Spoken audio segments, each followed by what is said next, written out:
Hello, my name is Lucy and I would like to tell you about one of my favourite novels from last year. Falling by Mike Dixon tells the story of Sebastian Metcalf and his journey back from despair and self-pity and the part he plays in uncovering a dark secret that will have a profound effect on everyone around him. It's a book about love and friendship and touches upon art, music, politics and education in a beautifully crafted seaside town setting. John Morton, the BAFTA-winning writer-director of the wonderful BBC shows 2012 and W1A, described the book as stamped with the ring of truth. Falling is a paean to the heroism of an ordinary life. Here's the opening of the novel, where the main character, Sebastian, is in a pub with his best friend, Rob. Sebastian Metcalf suddenly launched into a quiet but passionate rendition of "When one door closes, another one slams right in your face." It was directed at the friend who sat opposite him in a backstreet seaside pub in Costleton, but even so, one or two early evening drinkers looked across and smiled. Sebastian leaned forward. "Look, Rob, you're my last hope. It's been going through my head all day, ever since the meeting with Fortune, but I can't remember who sang it. You're a walking encyclopedia of British popular music. Any ideas?" Rob Gilpin, his drinking partner, eased himself back in his chair and downed the last inch of his pint of Chaucer bitter, his face passive and expressionless. Sebastian placed his chin in his hands and sighed. "Well, that's it then. We'll probably never know. I shall go to my grave haunted by this melancholy refrain." Once more he sang the line, only this time at a barely audible level as he stared into the dregs of his beer. Rob smiled enigmatically. "Who says we don't know?" "What? You mean you know who sang it?" "Certainly do. Quite an easy one, actually. Not much of a challenge." "Well, go on, you bastard. Tell me." Rob puffed out his cheeks. "Well, Seb, in this post-Brexit land of limitless opportunities, there has to be something in it for me, as they say. Just how much is this information worth? Should we say a pint?" Seb rocked back in his seat, spluttering with laughter. "But it's your round. You know it is. Since when did an ageing, wishy-washy media studies lecturer turn into a hustler? Since there was the chance of a free pint. The bar's right behind you." Still laughing, Seb headed for the bar and the perennially cheerful landlord and ordered 2 more pints of bitter. Returning to their table, he held on to both pints as he said, "No information, no beer. Time to put me out of my misery." Rob took a deep breath and spoke with mock pomposity. "The answer is B.A. Robertson, circa 1982. You must remember him. He looked like a cross between Brian May and Bruce Springsteen." The line comes from a song in a TV film called Living Apart Together. B.A. played a rock star returning to Glasgow for a funeral, and that line you just murdered was in one of the songs he wrote for the film. You may remember another more popular part of his oeuvre, which I believe was entitled Cool in the Caftan. It was round about the time when Pan's people on Top of the Pops were moving from their literal interpretation phase of choreography to that exciting period which involved cavorting with giant inflatable banana held proudly above their heads in response to the line, "Oh, I'm going to Barbados." Seb slid one of the pints across the table to his friend and shook his head. "Of course, B.A. Robertson. We'll not see his like again."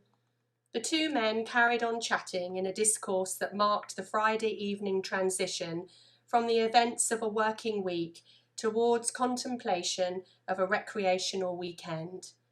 Yet even as they swapped thoughts on the best midfield lineup for Spurs in another season of unfulfilled promise, fragments of the day's events jostled for attention in Seb's mind.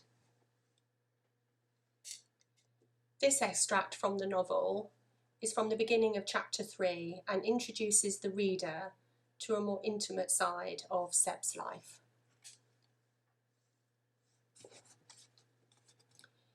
He turned his key in the front door and entered his house. He immediately turned on the hall and landing lights, and then went from there to the kitchen and turned on the little black radio that sat on the worktop between the toaster and the kettle. He had performed this ritual frequently and almost unthinkingly since she had died. In fact, this was an improvement.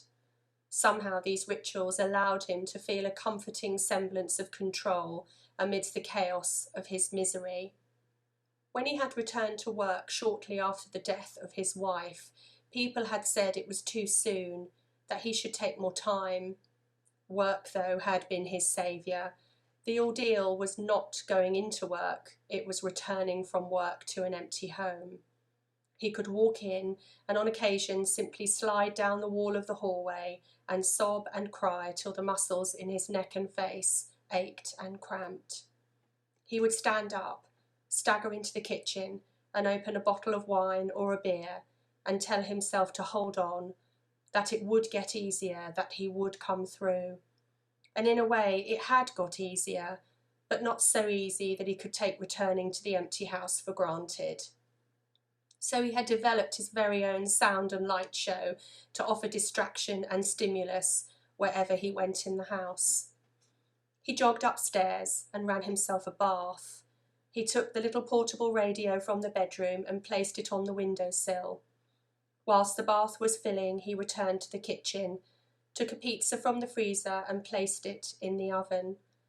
On Saturday and Sunday he forced himself to cook properly, but on Fridays after a session at the Tivoli, it was usually a pizza or fish and chips. He went back upstairs to the bathroom, adjusted the temperature of the water and started to undress. As he did so, he looked at himself in the long mirror that hung in an alcove opposite the bath. The features a girlfriend had once described as attractively chiselled now made him look, he felt, simply gaunt. The tiny flecks of grey that had begun to lightly dust his black hair in his late 30s had multiplied tenfold in the past few years. He pressed his pectorals and ran his hand across his flat belly.